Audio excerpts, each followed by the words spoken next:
Vijay TV நேயர்களுக்கு அன்பு வணக்கம். நம்முடைய மூத்த பத்திரிகையாளர் திரு மணி இணைந்திருக்கிறார். வாருங்கள் அவரோட பேசலாம். சார் வணக்கம். சார் வணக்கம். அனைத்து இந்திய அண்ணா திராவிட முன்னேற்ற கழக பிரச்சனைகள் எல்லாம் முடிவடைந்து விட்டது, இரட்டை இலையும் கட்சியும் எடப்பாடி பழனிசாமி அவர்களுடைய கைக்கு போய்விட்டது அப்படின்னு எல்லாரும் நம்பிட்டு இருந்த சமயத்துல இன்ன வரைக்கும் அப்படிதான் இருக்கு.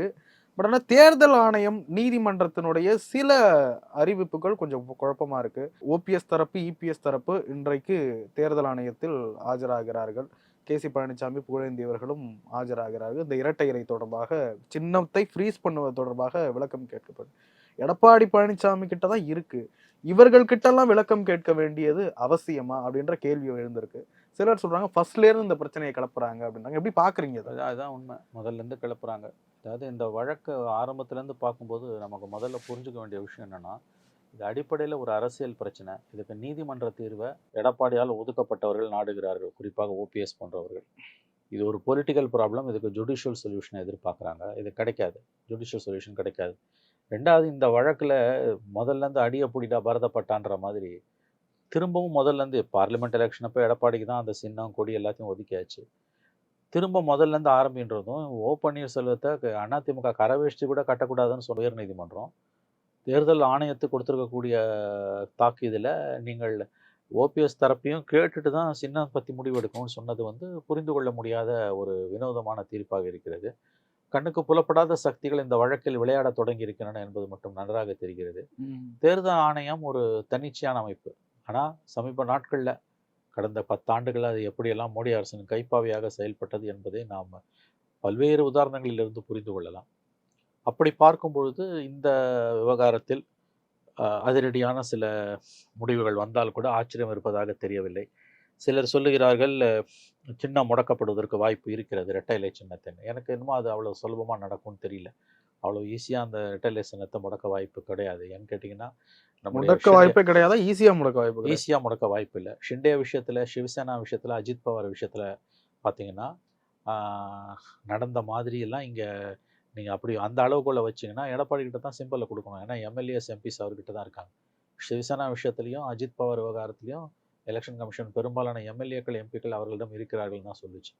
பிரிந்து போன அமைப்புகளை தாய் ஸ்தாபனமாக எலெக்ஷன் கமிஷன் அங்கீகரித்தது. உத்தவ் தாக்கரே சிவசேனா தான் அழைக்கப்படுவார். ஒரிஜினல் சிவசேனா ஷிண்டே. சரத்பவார் உயிரோடு இருக்கும்போதே நேஷனலிஸ்ட் காங்கிரஸ் பார்ட்டி அவர் தம்பி மகனான, அவருடைய அண்ணன் மகனான அஜித் பவாருக்கு போயிடுச்சு. இன்னைக்கு சரத்பவார் வேடிக்கை பார்த்துட்டு உட்காந்துருக்காரு. அந்த மாதிரி அந்த அளவுகளை வச்சிங்கன்னா எம்எல்ஏ எம்பிஸ் எடப்பாடி கிட்ட தான் இருக்காங்க. அவருக்கு தான் சிம்பிள் போகணும் என்பது தான் பரவலான புரிதல். கடந்த பார்லிமெண்ட் எலெக்ஷன் அப்போ அப்படி தான் இந்த எலெக்ஷன் கமிஷனே சொல்லிச்சு. தேர்தல் ஹைகோர்ட்டு சுப்ரீம் கோர்ட் வரைக்கும் அவருக்கு தான் சிம்பிள்னு சொன்னாங்க. திடீர்னு இந்த ஆர்குமெண்ட் பிரிஞ்சு போனவங்க எல்லாரையும் கேட்கணும் என்கின்ற ஆர்குமெண்ட் ரொம்ப வினோதமாக இருக்குது. அதுவும் நல்லா கவனிங்க, நாளைக்கு இறுதியாக இவங்க எல்லாரும் அப்பியர் ஆகிறாங்கன்னு நினைக்கிறேன். எல்லா தரப்பும் நாளைக்கு அப்பியர் ஆகிறாங்க. 24 டிசம்பர் 24 அதிமுக வரலாற்றில் முக்கியமான நாள். எம்ஜிஆர் மறைந்த நாள். எம்ஜிஆர் இறந்த தினத்தன்று அவருடைய சின்னமான அவரால் உருவாக்கப்பட்ட இரட்டை இலை சின்னம் இன்னைக்கு அந்தரத்தில் தொங்கிக் கொண்டிருக்கிறது என்று கூட நாம் சொல்லலாம். அதனுடைய தலைவிதி இரட்டை இலை சின்னத்தை உருவாக்கியவரின் நினைவு நாள் என்று தீர்மானிக்கப்பட்டால் அதில் ஆச்சரியம் ஏதும் இல்லை.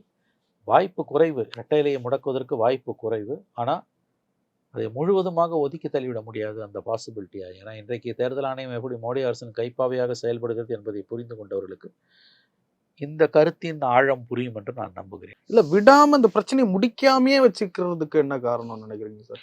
ஒரு விஷயம் முடிஞ்சிருச்சு. இல்ல, எடப்பாடியோ ஓபிஎஸ்ஓ இந்த இடத்துல ஜெயிச்சது இப்போதைக்கு எடப்பாடின்றதுனால எடப்பாடி கீழே ஒற்றை தலைமையின் கீழ் அதிமுக ஜெயலலிதா மரணத்துக்கு பிறகு போய்விடக்கூடாது, அங்கே இரட்டை அதிகார மையங்கள் இருக்க வேண்டும் என்பதுதான் மோடி அரசின், அமித்ஷாவின் ஆசை. அதனால தான் ஒருங்கிணைப்பாளர், இணை ஒருங்கிணைப்பாளர்னு ஒன்று ஆரம்பித்தாங்க. ஆட்சியில் தலைமை எடப்பாடி, கட்சியில் ஓபிஎஸ்ன்னு ஒரு வினோதமான அரேஞ்ச்மெண்ட்டை கொண்டு வந்தாங்க. கையில் பவர் இருக்க வரைக்கும் அமைதியாக ஓடிச்சு ஒருங்கிணைப்பாளர், இணை ஒருங்கிணைப்பாளர்னு. எலெக்ஷன் முடிஞ்சு கரெக்டாக ஒரு வருஷத்தில் ஜூலை 22 ஆட்சி பறிபோன பிறகு பிரச்சனை வெடிக்க ஆரம்பிக்குது. இந்த 3 வருஷம் முடிய போகுது. இப்போதைக்கு கட்சி எடப்பாடி கண்ட்ரோலில் தான் இருக்குன்றது தெளிவாகவே தெரியுது. திடீர்னு ஓபிஎஸ்ஸை கிளப்ப வேண்டிய அவசியம் என்ன? இதே ஹைகோர்ட்டு தான் அவர் கரவேஷ்டி கூட கட்டக்கூடாதுன்னு சொல்லிச்சு. ஏகப்பட்ட பெட்டிஷன்ஸை போட்டாங்க. கீழ்கோர்ட்டு, ஹைகோர்ட்டு, சுப்ரீம் கோர்ட்டுன்னு மாறி மாறி போயிட்டு வந்தாங்க. இது வரைக்கும் ஒரு 100 வழக்காவது போட்டிருப்பாங்க 2 தரப்புலையும், குறிப்பாக ஓபிஎஸ் தரப்பில். இன்றைக்கு இந்த நிலைமை இருக்கிறது, இவ்வளவு தூரம் நிலைமை போயிருக்குது என்பது ஆச்சரியமாக இருக்குது. அதனால தான் நான் உங்களுக்கு ஏற்கனவே சொன்னது போல் கண்ணுக்கு தெரியாத சக்திகள் அதிமுக விவகாரத்தில் ம். தலையெடுத்து கொண்டிருக்கின்றன, ஆடத் தொடங்கி இருக்கின்றன. கண்ணுக்கு அதிமுகவுக்குள்ள அப்படி விஷயத்தை. அதிமுகக்குள்ள நமக்கு தெரியாத சக்திகள், வெளியில இருக்கக்கூடிய சக்திகள், ம். அதிமுகவுக்கு வெளியில இருக்கக்கூடிய சக்திகள் இந்த விஷயத்துல விளையாட ஆரம்பித்திருக்கின்றன. இல்ல அப்ப நிச்சயமா நம்ம பிஜேபி விளையாடுது. ம். இது வரைக்கும் எலெக்ஷன் கமிஷனுக்கு இப்படி ஒரு உத்தரவு போட்டது கிடையாது. ஒருவேளை எலெக்ஷன் கமிஷன் இலையெல்லாம் முடக்குச்சுன்னா அதுக்கு வாய்ப்பு குறைவு. ஒருவேளை இரட்டை இலை முடக்கப்பட்டால் கண்டிப்பாக அதிமுக சராசரி அதிமுக தொண்டனின் கோபம் பிஜேபி பக்கம் திரும்பும். ம். பிஜேபி ஆடக்கூடிய நாடகம், பிஜேபியின் அயோக்கியத்தனம் இது என்று மக்கள் மன்றத்தில் தெளிவாக வந்து அது நிறுவப்படும். ஆகவே இன்னைக்கு போய் புதுசா இப்ப என்ன சிம்பிளை முடக்க வேண்டிய அவசியமோ அதுக்கு இவங்களெல்லாம் எது கேட்கணும்? வேஷ்டி கூட கட்டக்கூடாதுன்னு நீ சொல்ற, அப்புறம் அதே ஹைகோர்ட்டு தான் அவங்களை கேட்கணுன்ற, அது என்ன முரண்பாடு இது? ம். ஸோ மிகப்பெரிய ஒரு நெருக்கடியில் அதிமுகவை பொறுத்தவரையில் அது மாபெரும் நெருக்கடியில் இருந்து கொண்டிருக்கிறது. அதை ஞாபகம் வச்சுக்கோங்க. ஜெயலலிதா மரணத்துக்கு பிறகு நிரந்தரமாக ஒரு 7-8% ஓட்டு வெளியில் போயிடுச்சு. மீதம் இருப்பது தொடர் தோல்விகளால் இன்னைக்கு வந்து கதிகலங்க ஆரம்பிச்சிருக்கு. ஆனால் அந்த வாக்கு வங்கி வந்து திமுகவுக்கு எதிரான வாக்கு வங்கி. நல்லா ஞாபகம் வச்சுக்கோங்க. திமுக அதிமுக, திமுக தீசிஸ்னா அதிமுக ஆன்டி தீசிஸ். திமுகன்னு ஒன்று இருக்க வரைக்கும் அதிமுகன்னு ஒன்று இருக்கும் நம்ம எதிர்பார்க்குறோம். ஆனால் போக பார்த்தா அதிமுகவை சொக்கலாக உடைக்கிற வேலையில் ஐ திங்க் 2 பேருமே ஈடுபட்டிருக்காங்கன்னு தான் எனக்கு தோணுது. 2 பேரும் ஈடுபட்டிருக்காங்கன்னா 2 பேருக்கும் இன்றைக்கி வந்து எடப்பாடி தலைமையை எதிர்க்கக்கூடியவர்கள் திமுக ஆதரவு நிலைப்பாட்டை எடுக்கிறாங்க. தெரியும் ஓபிஎஸ் என்னெல்லாம் ஸ்டாண்ட் எடுக்கிறாருன்னு தெரியும். இல்லை எதிர்க்கிறார், சில சமயங்களில் எதிர்க்கிறார். அது அப்படியே மெல்லிய மயிலிறகால வருடி கொடுப்பது மாதிரி இருக்குது. முரசொலி செல்வம் மறைந்தப்ப ஸ்டாலின் வீட்டில் போய் கையை பிடிச்சிட்டு ஆறுதல் சொல்றாரு. இதெல்லாம் வந்து ஜெயலலிதா பீரியட்லாம் நடக்கவே நடக்காது. நீங்கள் கேட்கலாம், அப்போனா வந்து செத்து போயிட்டா மனிதாபமானம் இல்லையா? அந்த அளவுகள் படி பார்த்தீங்கன்னா அதுலேயும் எதுவும் கிடையாது. முரசொலி மாறன் இறந்தப்ப அவங்க கவர்மெண்ட் தமிழ்நாட்டில் ஜெயலலிதா சிஎம், ஒரு மந்திரி போல, ஒரு எம்எல்ஏ போல, ஒரு எம்பி போல. இல்லை ஓபிஎஸ்க்கு மட்டுமே தான் அந்த விமர்சனம் இருக்கா? மெயின் அவருக்கு மட்டும்தான் இருக்குது. அதாவது இப்போ சமீபத்தில் அந்த கொடநாடு கொள்ளை அந்த சம்திங் அதில் அரசு தரப்பு போய் சொல்லுது எடப்பாடி பழனிசாமி விசாரிக்க அவசியம் இல்லை அப்படின்னு சொல்லிட்டு. அப்போ நீங்கள் சொல்றது வந்து எடப்பாடியும் வந்து அந்த பக்கம் போயிட்டாருன்றீங்க. நான் சொல்லல, போலீஸ் சொல்லுதுங்க. அது ஏன் அந்த நிலைப்பாடு வந்து சட்டத்தின் அரசு தரப்பு? அரசு தரப்புனா 2 ஒன்று தான். போலீஸ் தானே கேஸ் நடத்துது, சிபிசிஐடி தான் கேஸ் நடத்துது. திமுகவுக்கு ஓபிஎஸ் காவடி தூக்குற மாதிரி எடப்பாடி காவடி தூக்கல. அது ஞாபகம் வச்சுக்கோங்க. அதை அப்படி சொல்றீங்கன்னா நீங்க மனசாட்சி இல்லாம பேசுறீங்கன்னு அர்த்தம். ஆகவே இது புரிஞ்சுக்க முடியாதான்னு கேட்டேன். ஜஸ்ட் இல்ல, அதை வைத்து அது அளவுகோல் கிடையாது. Criminal case. உங்கள்கிட்ட ஆதாரம் இருந்ததுன்னா நீ போய் போடுவோம். ஆதாரம் இருந்ததுன்னா அரெஸ்ட் பண்ணி உள்ள போடு. யார் கேட்க போறா? அங்கேயும் வாக்குறுதி, தேர்தல் வாக்குறுதி. நாங்கள் வந்தா 100 நாள்ல கண்டுபிடிச்சு குற்றவாளி முன்னாள் முதலமைச்சர் அதுக்கு பொறுப்பு இருக்கு, எங்களுக்கு பொறுப்பு இருக்கு பண்ணுவான்னு என்ன பண்ணாங்க? ஓபிஎஸ் மேலேயும் திமுக நடவடிக்கை எடுக்கல, இபிஎஸ் மேலேயும் நடவடிக்கை எடுக்கல. அப்ப என்ன அர்த்தம் அது? ஆகவே இங்க நடக்கக்கூடிய காரியங்கள் எப்பெல்லாம் பவர் இல்லாம இருக்கோ அப்பெல்லாம் அதிமுக உடஞ்சுதான் போயிருக்கு. எப்பெல்லாம் அவங்களுக்கு அதிகாரம் இல்லையோ அப்பெல்லாம் அவங்க வந்து செதறுண்டு தான் போயிருக்காங்க. திமுக மாதிரி வந்து அதிகாரம் இல்லாமல் 13 வருஷம்லாம் அதிமுகவால் இருக்கவே முடியாது. ஒரு டேர்ம் இன்னொரு டேர்ம் தோத்தாங்கன்னா கதை முடிஞ்சுது, கட்சி காணாம போடும். பவர் வேணும் அதிமுக, இல்லைன்னா கட்சியை வந்து கட்டுக்கோப்பாக வைக்க முடியாது. இன்றைக்கி ஒரு நெருக்கடியில் ஜெயலலிதா மாதிரி ஒரு செல்வாக்கு மிக்க தலைவர் இறந்து போயிட்டாங்க. அதான் அந்த அம்மா செத்து 8 வருஷம் ஆகப்போகுது. நாளையோட எம்ஜிஆர் செத்து 37 வருஷம் ஆகப்போகுது. மாபெரும் கட்சி தன்னோட 52 ஆண்டுகள் ஆயுளில் 30 ஆண்டுகளுக்கு மேலே ஆட்சியில் இருந்திருக்கு. திமுக 25 வருஷம், இப்போ தான் 25ஆவது 26ஆவது வருஷத்தில் இருக்குது. ஆனால் அதிமுக அப்படி இல்லை. கட்சி ஆரம்பித்தா 50 வருஷத்தில் 30 வருடங்களுக்கு மேலே 60% மேலே ஆட்சியில் இருந்திருக்காங்க. இன்னமும் தமிழ்நாட்டில் வாக்கு வங்கி இருக்குது, கணிசமான வாக்கு வங்கி இருக்குது. அது அந்த கட்சிக்கோட எதிர்காலம் சிம்பலை பற்றி இப்படி ஒரு நிச்சயமற்ற தன்மை 2.5 ஆண்டுகளாக இருப்பது என்பது வந்து ரொம்ப துரதிருஷ்டவசமானது. ஏன்னா நான் அடிக்கடி சொல்லும் போது ஒரு வலிமையான ஜனநாயகத்துக்கு ஆளும் கட்சி பலவீனமாக இருக்கலாம், எடப்பாடி இந்த மாதிரி. ஆனால் எதிர்கட்சி பலவீனமாக இருக்கக்கூடாது. ஸ்டாலினுடைய ஆன்டி கவர்மெண்ட் பாலிசிஸ் அப்போசிஷன் அது எடப்பாடியால் பண்ணவே முடியலையே. நாளைக்கு தட் இஸ் 24 டிசம்பர் எல்லா ஃபேக்ஷனும் போய் ஏடிஎம்கே ஃபேக்ஷன் எல்லாருமே எலெக்ஷன் கமிஷன் முன்னால் நிற்க போகிறாங்க. அது கமிஷன் வந்து அன்பிரடிக்டபிள் ஆர்ஸ், அது என்ன பண்ணணும்னு நமக்கு தெரியாது.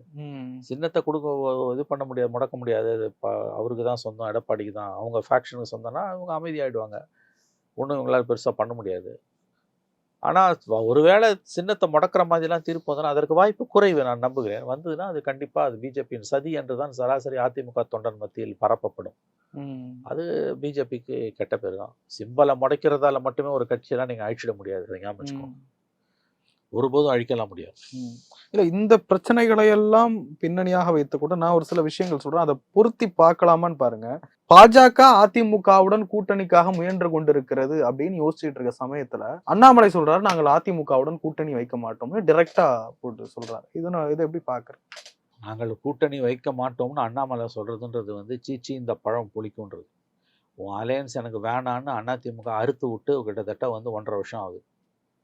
பிஜேபி தான் நாங்கள் முடிவு பண்ணுவோம், அவங்க முடிவு பண்ணுவோம், இவங்க முடிவு பண்ணுவோம், நாங்கள் வச்சுக்க மாட்டோம்லாம் சொல்கிறாங்களே ஒழிய, அதிமுக பிஜேபி கூட்டணி வேண்டாம் என்று முடிவு செய்தது எடப்பாடி பழனிசாமி. என்டிஏ கூட்டத்தில் போய் கலந்துக்கிட்டு மோடி பக்கத்தில் உக்காந்துட்டு 10 நாளில் கூட்டணி விட்டு வெளியில் வந்தார். அதற்கு காரணம் அண்ணாமலையோட அடாவடியான அரசியல். ஸோ அண்ணாமலைக்கு எடப்பாடி உயிர் பெறுவதில் எந்த ஒரு விருப்பமும் கிடையாது. எந்த எண்டுக்கும் அவர் போய் தடுக்க பார்ப்பாரு. நீங்கள் இதில் திரும்பவும் நான் சொல்கிறேன், ஒரு வலிமையான எதிர்க்கட்சி தமிழகத்திற்கு மிகவும் அவசியம். அவர்கள் பலமிழந்து காணப்படுவது ரொம்ப வருத்தமானது, வேதனையானது. நான் அதிமுக 10 வருஷம் பவரில் இருக்கும்போது, குறிப்பாக ஜெயலலிதா ஆட்சி காலத்தில் கடுமையாக எதிர்த்து எழுதியிருக்கேன், பேசியிருக்கேன். அந்த அம்மா 2 கேஸ்லாம் கூட போட்டாங்க என் மேலே. அதெல்லாம் நாங்கள் கோர்ட்டில் இந்தியா டுடேல இருக்கும்போது நாங்கள் கோர்ட்டில் வாதாடி கேஸ்லேருந்துலாம் ஜெயித்தோம். அந்த அம்மா செத்த பிறகும் கேஸ் நடந்து அப்புறம் குவாஷ் ஆச்சு. ஆனால் இன்றைக்கி அதிமுகவோட நிலையை பார்க்கும்போது மிகுந்த வருத்தமாக இருக்கிறது. ஏன்னா ஒரு வலிமையான எதிர்க்கட்சி தமிழகத்திற்கு தேவை. 1000 குறைகள் இருக்கலாம், ஆனால் ஒரு கட்சி பலவீனம் அடைவது தமிழ்நாட்டுக்கு நல்லது கிடையாது. தமிழ்நாட்டில் ஏற்கனவே எதிர்க்கட்சி சுத்தமாக இல்லாமல் திமுகவுக்கு ராஜபாட்டை போட்டது போல் இருக்கிறது. இது ஜனநாயகத்துக்கு பெருங்கேடு, பெருங்கேடு இது ஜனநாயகத்துக்கு. இரட்டை விவகாரத்தில் நாளைக்கு ஒருவேளை இறுதி முடிவு எட்டப்பட்டு அது ஒருவேளை எதிராக போனால், சரி சின்னத்தை முடக்கிறாங்கன்னு போச்சுன்னா அது அதிமுகவுக்கு மிகப்பெரிய மிகப்பெரிய மிகப்பெரிய பின்னடைவாக இருக்கும். அப்படி நடக்காது என்று நான் நம்புகிறேன். இல்ல அண்ணாமலை அவர்கள் இப்போ பாஜகவுக்கு அதிமுக தான் ஒரே வழி வளர்றதுக்கு அப்படின்னு சொல்லிட்டு இருக்க சூழ்நிலை, அண்ணாமலையினுடைய இந்த தைரியத்திற்கு என்ன காரணம்னு நினைக்கிறீங்க? மோடி அமித்ஷாவும் தான் காரணம், வேற என்ன பெரிய காரணம்? இல்ல தமிழ்நாட்டுல அவங்க வந்தே ஒன்றும் பண்ண முடியல. யார் வந்தாலும் ஒன்றும் பண்ண முடியாது. அப்போ கையில் கிடையாது எல்லாத்தையும் அடிக்க வேண்டியதான், இழக்கிறதுக்கு ஒன்றுமே இல்லைல்ல. அண்ணாமலைக்கு என்னங்க எதை வேணா பேசுவார் அவர். அவர் பேசுறதுக்கு ஏதாவது பொறுப்பு இருக்கா? மைக்கேல்பட்டி பள்ளி விவகாரத்தில் மத மாற்றம் தான் முக்கிய காரணம்னாரு. இன்னைக்கு சிபிஐ விசாரணையில் மத மாற்றமே நடக்கலன்ட்டாங்க. பகிரங்க மன்னிப்பு கேட்பாரா அண்ணாமலை? பெண் குழந்தைகளுக்கு 6 தலைமுறைகளாக பெண் குழந்தைகளுக்கு அறிவு தீபத்தை ஏற்றி வைத்துக் கொண்டிருக்கக்கூடிய பள்ளி அது. அதில் படித்தவங்களில் கிட்டத்தட்ட 75% 80% இந்து பெண்கள். கிட்டத்தட்ட 100 ஆண்டுகளை கடந்து கொண்டிருக்கக்கூடிய பள்ளி அது. ஒரே ஒரு கம்ப்ளைண்ட் கூட இது வரைக்கும் வந்ததில்லை. அதில் படித்த பெண்கள் இன்னைக்கு முதிர்கண்ணிகளாக 75 வயது 80 வயதை எட்டிய முதிர்கண்ணிகளாக மூதாட்டிகளாக இருக்கிறார்கள். அவர்களுடைய கருத்துக்கள் எல்லாம் பார்த்தீங்கன்னா நீங்கள் வந்து அதில் சோஷியல் மீடியாவில் இருக்கவங்க இருக்காங்க. அண்ணாமலை இந்த மாதிரியான குற்றச்சாட்டை வைத்தப்போ அவங்கெல்லாம் வந்து கடுமையாக மறுத்தாங்க. எனக்கு நன்றாக நினைவு இருக்கிறது. நான் ஒரு தொலைக்காட்சியில் பேசும்பொழுது அதில் இதே மாதிரி அந்த பள்ளி வந்து கிட்டத்தட்ட வந்து 100 ஆண்டுகளை தொட்டு கொண்டிருக்கக்கூடிய பள்ளி. அந்த பள்ளி 100 ஆண்டுகள் இல்லை, அதுக்கு மேலேயே வெள்ளக்காரங்காலத்திலேருந்து இருக்கக்கூடிய பள்ளி அது. கிட்டத்தட்ட 1.5 நூற்றாண்டுகளாக 150 ஆண்டுகள பள்ளி. அங்கே இந்த மாதிரியான மத மாற்றம் எதுவுமே நடக்கலை. அப்படிப்பட்ட பெரும்பாலானவர்கள் இந்து பெண்கள் தான் அங்கே படித்தாங்க. ஒரு கம்ப்ளைண்ட் கூட வரல இது வரைக்கும். நான் தொலைக்காட்சியில் ஒரு யூடியூப்பில் பேசினப்போ வந்த கிட்டத்தட்ட ஒரு 1000 பின்னூட்டங்கள் வந்தது. அதில் வந்து பல பெண்கள், பல பெண்மணிகள், தாய்மார்கள், அவர்கள் நம்முடைய அம்மா ஸ்தானம் இருக்கும் அவங்களுக்கு, அந்த வயது உள்ளவர்கள் வந்து கண்ணீர் விட்டு எழுதியிருந்தார்கள். நீங்கள் பேசுவதை பார்த்து என்னால் முழுவதும் உங்களுடைய வீடியோவை பார்க்க முடியவில்லை, என்னுடைய கண்கள் குளமாகின்றன, 3 முறை நான் பார்த்தேன்னு ஒரு 75 வயது பெண்மணி எழுதியிருந்தார். ஏனெனில் நீங்கள் சொல்வது அத்தனையும் உண்மை. என்னுடைய பேத்தியின் மகள் இன்று அங்கே படித்து கொண்டிருக்கிறாள். ஒருபொழுதும் அவர்கள் மத மாற்றத்தில் ஈடுபட்டதில்லைன்னு இதை சொல்கிறவங்க ஒரு இந்து பெண்மணி. அந்த ஸ்கூல் மேலே தமிழ்நாடு பிஜேபி பிரசிடெண்ட்டாக வந்த உடனே இவர் வச்ச சார்ஜ். இவ்வளோ பெரிய ஒரு அவலமான அரசியல் அண்ணாமலை முன்னெடுத்தார். கடைசியில் சிபிஐ விசாரணைக்கு போச்சு. ஹைகோர்ட், மெட்ராஸ் ஹைகோர்ட் ஆர்டர் பண்ணி சிபிஐ விசாரணையில் மத மாற்றம் காரணம் இல்லை, மத மாற்ற முயற்சியே இல்லைன்ட்டோம். இப்போ அண்ணாமலை மன்னிப்பு கேட்பாரா? அதில் ஒரு வயதான ஒரு சகோதரி, ஒரு சிஸ்டர், அவங்களுக்கு 70 வயது, அவங்களை கைது பண்ணி உள்ளே வச்சு அந்த கேஸ் இன்னமும் நடந்துகிட்டு இருக்கு. மத மாற்றம் காரணம் இல்லைன்னு சிபிஐ சொல்லிடுச்சு.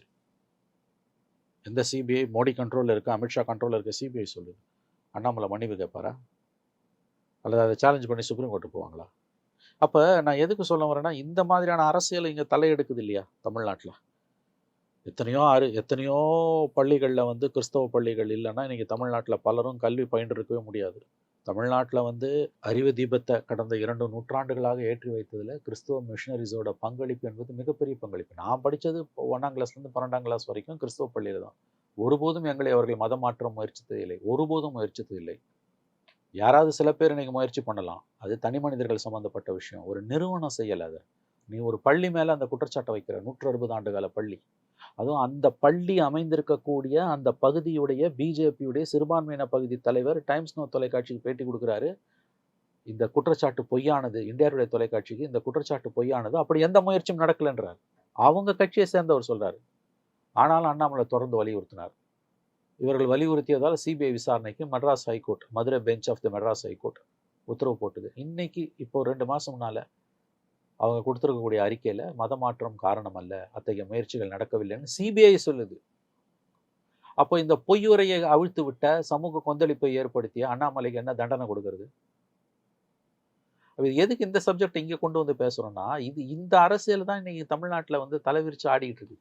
இப்படிப்பட்ட ஒரு சூழல்ல அடிப்படையில ஒரு மதசார்பற்ற கட்சி அதிமுக. அங்க 1000 பிரச்சனை இருக்கலாம், ஊழல் இருக்கலாம், நிர்வாக திறமையின்மை இருக்கலாம், எல்லாம் ஓகே. பட் அது அடிப்படையில ஒரு செக்குலர் பார்ட்டி. அவர்கள் பலவீனம் அடைவது தமிழ்நாட்டுக்கு நல்லது கிடையாது. இரட்டை இலையை முடக்குவது போன்ற விஷயங்கள் நடந்தால் அது தமிழ்நாட்டுக்கு பேராபத்து என்னை பொறுத்த வரைக்கும். ஏன்னா அதிமுக வெக்கேட் பண்ற ஸ்பேஸ்ல மதவாத சக்திகள் தான் வந்து உட்காரும். ஆகவே இந்த போக்கு ரொம்ப ஆபத்தானது. அதிமுக பலவீனம் அடைவதை பார்த்து திமுக கைகொட்டி சிரிக்குமையானால் நினைவில் கொள்ளுங்கள், இன்று நீ நாளை நான். இன்னைக்கு அதிமுக நடக்கிறது, நாளைக்கு திமுக நடக்கும். எழுதி வைத்துக் கொள்ளுங்கள், இது சத்தியம். இன்னைக்கு அதிமுக நடக்கிறது, நாளைக்கு திமுக நடக்கும். அதிமுக பலவீனம் அடைவதை பார்த்து, இரட்டை இலைக்கு ஆபத்து வந்தால் அதை பார்த்து திமுக சிரிக்குமையானால் நாளைக்கு திமுகவுக்கு அது நடக்கும். அந்த உண்மை புரியாமல் அவர்கள் மூடர்களாய் சிரித்துக் கொண்டிருக்கிறார்கள் என்பதுதான் அர்த்தம். டிடிவி தினகரன் ஒரு ஸ்டேட்மெண்ட் சொல்றாரு, பாஜகவுடன் கூட்டணிக்கு வரவில்லை என்றால் 2026க்கு பிறகு அதிமுக அழிந்து விடும். இல்ல, டிடிவியோட பாதை முழுவதுமாக மாறி போய்விட்டது. இதே டிடிவி தினகரன் 4 ஆண்டுகளுக்கு முன்பு அவருடைய சின்னத்தை பெறுவதற்காக அவர் கையூட்டு கொடுத்தார் என்று டெல்லி காவல்துறையினரெல்லாம் கைது செய்யப்பட்டு சிறையிலேருந்து வெளியில் வந்தோன்னா அவர் கொடுத்த பேட்டியை பார்த்தீங்கன்னா தெரியும். என் வாழ்நாள் உள்ள வரையில் பிஜேபி எதிர்ப்பேனார். பிஜேபியுடன் கூட்டணி வைக்காவிட்டால் அதிமுக அழிந்து போய்விடும் என்று சொல்வது உண்மையில் ஜெயலலிதா எம்ஜிஆர் தொண்டனாக தன்னை அவரை கருதி கொள்வாரே. ஆனால் அப்படி அவர் சொல்றாரு, அதற்கு நேர் எதிரானது. அதுக்கு அவர் பிஜேபியில் சேர்ந்துடலாம் பேசாம. எதுக்கு அமமுகன்னு ஒரு கட்சி வச்சிருக்கு? அவருடைய கருத்து தவறானது, மிக மிக ஆபத்தானது, நிராகரிக்கப்பட வேண்டிய கருத்து. தன்னுடைய எஜமானர்களை மகிழ்விப்பதற்காக டிடிவி தினகரன் இப்படியெல்லாம் பேசி கொண்டிருக்கிறார். உண்மையான அதிமுக தொண்டன் டிடிவியின் பேச்சை ரசிக்க மாட்டான். இது எல்லாத்தோட முக்கியமானது, அவர் இன்னைக்கு அதிமுக இல்லை. சசிகலாவோ நம்முடைய ஓபிஎஸ்ஸோ நாங்கள் தான் அதிமுகனா அது புரிஞ்சுக்கலாம். ஏன்னா அவங்க தாங்கள் தான் அதிமுகன்னு சொல்கிறாங்க. ஆனால் இவர் நான் அதிமுக இல்லை, தனியாக கட்சி ஆரம்பிச்சுட்டு போயிட்டேன்றாரு. அமமுகன்னு ஒரு கட்சி ஆரம்பிச்சிருக்காரு. அவர் தனியாக ஒரு கட்சி ஆரம்பிச்சுட்டு போயிட்டார். அவருக்கு அதிமுக எக்கடு கட்டு போனால் அவருக்கு என்ன கவலை? அவர் எதுக்கு எந்த வார்த்தையை சொல்றாரு? அதிமுக வந்தால் நான் ஏற்றுக்கொள்ள தயாராக இருக்கிறேன். நீங்க யார் சார் ஏத்துக்கிறதுக்கு? நீங்க அதிமுகவே இல்லை சார். நான் அதை தான் சொல்றேன். அதை ஒரு சசிகலா பேசலாம், ஒரு எடப்பாடி ஒரு ஓபிஎஸ் பேசலாம். இவர் யார் பேசுறதுக்கு? இவர் தனி கடை விரிச்சுட்டு போயிட்டாரு. அதிமுக அவருக்கும் ஸ்நான பிராப்தி கூட கிடையாது. அப்ப தன்னுடைய எஜமானர்களை மகிழ்விப்பதற்காக அவர் இப்படியெல்லாம் பேசிக் கொண்டிருக்கிறார். இது உண்மையான அதிமுக தொண்டன் இதை ரசிக்க மாட்டான், ஒருபோதும் ரசிக்க மாட்டான். ஈரோடு கிழக்கு தொகுதிக்கு மீண்டும் ஒரு இடைத்தேர்தல் துரதிருஷ்டவசமாக விரைவில் அது நடக்க இருக்கிறது. அதுல கடந்த முறை விக்கிரவாண்டியில பாய்காட் பண்ணாங்க. இந்த முறையும் அப்படி ஒரு அவசியம் இருக்குன்னு நினைக்கிறீங்களா? இல்லைங்க, இடைத்தேர்தல் என்பவை 2003 மார்ச்லேருந்து தமிழ்நாட்டில் மொத்தமாக கேலி கூத்தா போச்சு. யார் ஆட்சியில் இருக்காங்களோ அவங்க தான் ஜெயிப்பாங்க. 2003 சாத்தாங்குளத்தில் ஜெயலலிதா ஆரம்பித்து வச்ச பணப்பட்டுவாடாவா அந்த அம்மா ஆரம்பித்து வச்சாங்க. அது அப்படியே 2005 வந்து மூக்குத்தியில் லட்டு வச்சு கொடுக்குறது, காஞ்சிபுரம் இதில் கும்மிடிப்பூண்டியில் விரிவடைஞ்சது. ஜெயலலிதாவோட 3 இடைத்தேர்தல்களில் அவங்க அமோக வெற்றி பெற்றாங்க. பார்லிமெண்ட்டில் 2004 வாஷ் அவுட் ஆன ஜெயலலிதா 2005 பிப்ரவரியில் இன்னும் 1 வருஷம் தான் ஆயுட்காலம் அந்த அசம்பிளிக்கு மதுரை காஞ்சிபுரத்துலேயும் கும்மிடிப்பூண்டிலையும் மூக்கில் லட்டி வச்சு கொடுத்து ஜெயித்தாங்க. அதுக்கப்புறம் 2006-11 கருணாநிதி கவர்மெண்ட்டில் திருமங்கலம் ஃபார்முலா அவங்க ஜெயித்தாங்க. அதிமுக டெபாசிட்டே போச்சு பெண்ணாகரத்தில் நினைக்கிறேன். 2011-21 அதிமுக ஜெயிச்சது, திமுக காலி. இன்றைக்கி திமுக ஆட்சியில் இருக்கிறதால யார் ஆட்சியில் இருந்தாலும் எங்கள் ஆளும் கட்சி தான் ஜெயிக்க முடியும். ஏன்னா ஒரு ஓட்டுக்கு 10,000 ரூபாய் வரைக்கும் கொடுப்பாங்க. ஜனங்களே விரும்பி போய் ஓட்டு போடுவாங்க. இந்தியாவில் எந்த மாநிலத்திலும் நடக்காத ஆட்சியாக கடந்த 22 ஆண்டுகளாக தமிழ்நாட்டில் நடந்துகிட்டு இருக்கு. நம்ம ஈரோடு கிழக்கு வாக்காளர்களுக்கு மறுபடியும் ஒரு ஜாக்பாட்டு தயாராகுது. ஏன்னா போன பிப்ரவரி கரெக்டாக 20 மாதத்துக்கு முன்னால் தான் 22 மாதத்துக்கு முன்னால் அங்கே பட்டி ஃபார்முலான்னு தமிழ்நாட்டின் மூத்த அரசியல் தலைவர் தியாக திருவுரு செந்தில் பாலாஜி அவர்களுடைய தலைமையில் அங்கே பட்டி ஃபார்முலான்னு வச்சு ஒரு ஓட்டுக்கு 10 நாளும் அடைச்சி வச்சு காலையில் 500 சாயங்காலம் 500ன்னு 15,000 ரூபாய் வரைக்கும் ஒரு ஓட்டு கொடுத்தாங்க. அதை தவிர எவ்வளோ பொருட்களை கொடுத்தாங்கன்னு எல்லாருக்கும் தெரியும். இப்போ அது மறுபடியும் அரங்கேற போகுது. ம். அதனால இடைத்தேர்தல்களை பத்தி இங்க பேசுவது என்பதை இல்ல விட 2019 நடந்த இடைத்தேர்தல்கள்ல ஆளாத கட்சியும் ஜெயிச்சிருக்கு. அது பொதுவா தேர்தலோட சேர்ந்து வந்த தேர்தல். டிடிவி தினகரன் ஜெயிச்சிருக்காரு. அதான் சார் சொல்றேன், பொது தேர்தலோட சேர்ந்த தேர்தல். ஆர்கே நகர் அது வந்து யாரோட ஆட்சி காலத்துல நடந்தது? ஏடிஎம்கே ஆட்சி காலத்துல சரி, இவர் சுயேட்சையா நின்று தினகரன் ஜெயிச்சாரு. எக்ஸெப்ஷனை நீங்க பேசுறீங்க, ரூலை பேசுங்க, அது ஒன்றை தவிர்த்துட்டு பேசுங்க. ம். 2003 மார்ச்லேருந்து 2023 மார்ச் வரைக்கும் நடந்த தேர்தல், 20 வருஷமா நடந்த தேர்தல். இவரை விட்டுருங்க, டிடிவியை விட்டுருங்க, அது அது அது வேற ஃபார்முலா. இந்த 20 வருஷத்துல ஒரே ஒரு திமுக ஆட்சியில் இருக்கும்போது ஏதாவது ஒரு இடைத்தேர்தல் அதிமுக ஜெயிச்சுதா?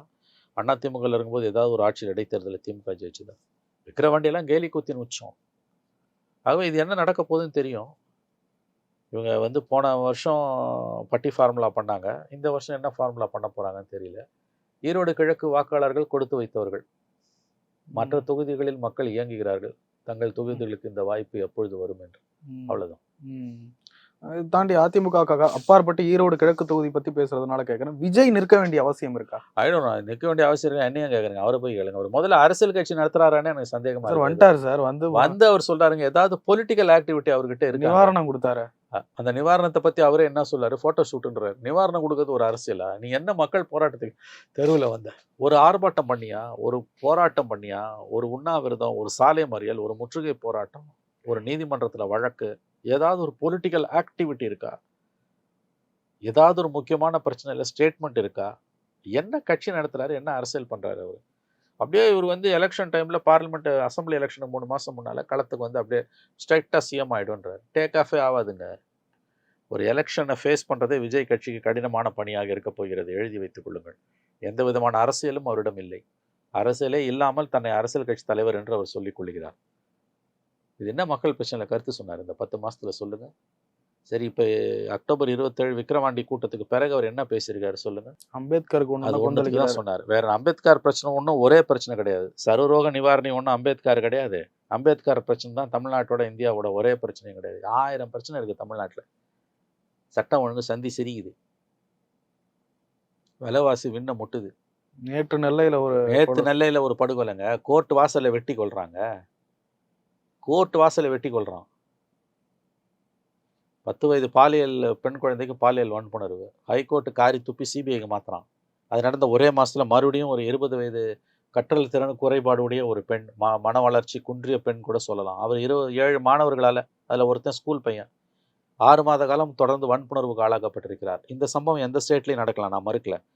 போலீஸில் கம்ப்ளைண்ட் கொடுக்க போனால் கம்ப்ளைண்ட் எடுக்காமல் அந்த 7 மாணவர்களுக்கு ஈசாப் நீதி கதைகள் போதனையை சொல்லி அனுப்புகிறாங்க. அப்புறம் யாரோ அந்த பெண் குழந்தையோட மாமா, அவங்க யாரோ, அவர் ஏதோ ஒரு தனியார் மருத்துவமனையில் உயர் பதவியில் இருக்கார், அவர் இன்ஃப்ளூயன்ஸ் பண்ணி கேஸை ரெஜிஸ்டர் பண்ணியிருக்காங்க. அப்புறம் கடன்னு இது மறுபடியும் அண்ணா நகர் கேஸ் மாதிரி ஆகிட போகுதுன்னு 7 பேரை பிடிச்சி அரெஸ்ட் பண்ணுறான். சட்டம் ஒழுங்கு சந்தி சிரிக்குது. உங்கள் மேலே எங்களுக்கு நம்பிக்கை இல்லை, முற்றிலும் கொலாப்ஸ் ஆகிட்டீங்கன்னு ஹைகோர்ட் சொல்லுது.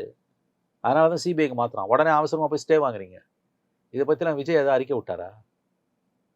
கருத்து தெரிவித்தாரா? எத்தனை பிரச்சனைங்க நாட்டில், எவ்வளோ பிரச்சனை. வெள்ள நிவாரணம், இந்த மழை நிவாரணம் எத்தனை இடங்களில் போய் கேட்டுது, கிடைக்கல. எவ்வளோ பிரச்சனைகள் இன்றைக்கி தமிழ்நாட்டில் இருக்குது. டங்ஸ்டன் பிரச்சனை இருக்குது, மக்களோட பாதிப்பு.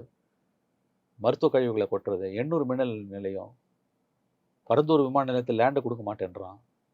8 வழி சாலையில் மறுபடியும் அது சிப்காட்டுக்கு எடுக்கிறாங்கன்னு அவங்கள குண்டாஸில் தூக்கி போடுறான் அந்த விவசாயிகளை. அவங்க வந்து மந்திரி வீட்டு முன்னால் ஆர்ப்பாட்டம் பண்ணிட்டு போகிறாங்க. எதை பற்றியுமே ஒரு அறிக்கையுமே உங்ககிட்ட இல்லையே. இது என்ன கட்சியா? இது கட்சி நடத்துகிற லட்சணமா? இது ஃபுல் டைம் பாலிட்டிஷனாக இருக்கணுங்க. பிரச்சனைகளை பற்றி கருத்தே சொல்லனா என்ன அர்த்தம்? உங்கள் கட்சிக்கு எதாவது கருத்து இருக்கா? அப்போ இது வந்து 234 தொகுதியில் கேண்டிடேட்டை போட்டு ஜெயிக்கிறதுன்றது அவ்வளோ ஈஸி இல்லை கண்ணா. ஆனானப்பட்ட திமுக அண்ணா திமுகவை தண்ணி குடிக்கிறான். எலெக்ஷனை ஃபேஸ் பண்ணுறதுனா அவ்வளோ ஈஸி இல்லை. பணம் இருந்தால் மட்டும் ஃபேஸ் பண்ண முடியாது, பணம் இல்லைன்னா ஃபேஸ் பண்ண முடியாது. ஆனால் பணம் இருந்தால் மட்டும் ஃபேஸ் பண்ண முடியாது. பணம் ப்ளஸ் நிர்வாக கட்டமைப்பு வேணும், அரசியல் வேணும். எது இருக்குது உங்கள்கிட்ட? அப்படி ஸ்ட்ரைட்டாக வந்து இப்போ பேராசூட் பண்ணி உட்காந்துருவீங்களா? மக்கள் ஆதரவு இன்றைக்கி இருக்குது விஜய்க்கு, மறுக்கல. ஓட்டா எப்படி மாறும்? கட்சியில் 2ஆம் கட்ட தலைவர்கள் யாருமே கிடையாது. முக்கியமான பிரச்சனை, ஒரு ப்ரெஸ் மீட் அட்டன் பண்ணல. என்னங்க இவரெல்லாம் தலைவராங்க? நான் கேட்குறேன். ஒரு அரசியல் கட்சி தலைவரா இவர்? மக்கள் தங்களுடைய கருத்துக்களை செய்தியாளர்கள் மூலமாக தான் தலைவர்கள்கிட்ட வெளிப்படுத்துவாங்க. ஏன்னா ஒவ்வொரு தலைவனும் ஒவ்வொருத்தவங்க வீட்டுக்கும் போய் கதவு தட்டி பேசிட்டு இருக்க முடியாது. மீடியா தான் பப்ளிக்கை ரெப்ரசன்ட் பண்ணுது, எவ்வளோ குறைகள் இருந்தாலும். நான் மீடியாவே பார்க்க மாட்டேன்னு ஒருத்தர் இருக்காருன்னா அவர் என்னங்க தலைவர்? அவர் எப்படி தலைவராக இருக்க முடியும்? சொல்லுங்க. அப்போ மக்களுக்கும் உங்களுக்கு எந்த சம்மந்தமும் இல்லையா? நலத்திட்ட உதவி கொடுத்துட்டா நீங்கள் தலைவரா? அது சினிமாக்காரன் கொடுக்குறது டெக்ஸ்ட் இது பேர் என்ன, ரோட்டரி கிளப், லயன்ஸ் கிளப்பில் கொடுக்குற வேலை இது. நீங்கள் விஜய் ரசிகர் மன்றம் வச்சுக்கிட்டு மார்க் வாங்கின மாணவர்களுக்கு, ஃபர்ஸ்ட் ரேங்க் வாங்கின மாணவர்களுக்கு பரிசுகளை கொடுப்பது வேற. 24 மணி நேரம் நின்றுங்கன்னு கொடுத்தா கின்னஸ் ரெக்கார்டு கூட பண்ணிக்கலாம். தலைவரானவன வேற கதை. அரசியல் கட்சி தலைவராக அவருடைய அரசியல் செயல்பாடுகளை மட்டும் வைத்து நீங்கள் அவரை எடை போடுவீர்களே ஆனால் உங்களுக்கு ஏமாற்றம் தான் மிஞ்சும். அவருடைய அரசியல் எடுபடுவது தமிழ்நாட்டில் மிகவும் கடினம். ஒரு தேர்தலை சந்திப்பதே விஜய் அவர்களுக்கு மிக மிக கடினமான பணியாக இருக்கும் என்று தான் எனக்கு தோன்றுகிறது. நிறைய விஷயங்களை பேசினோட ரொம்ப நன்றி. நன்றி சார்.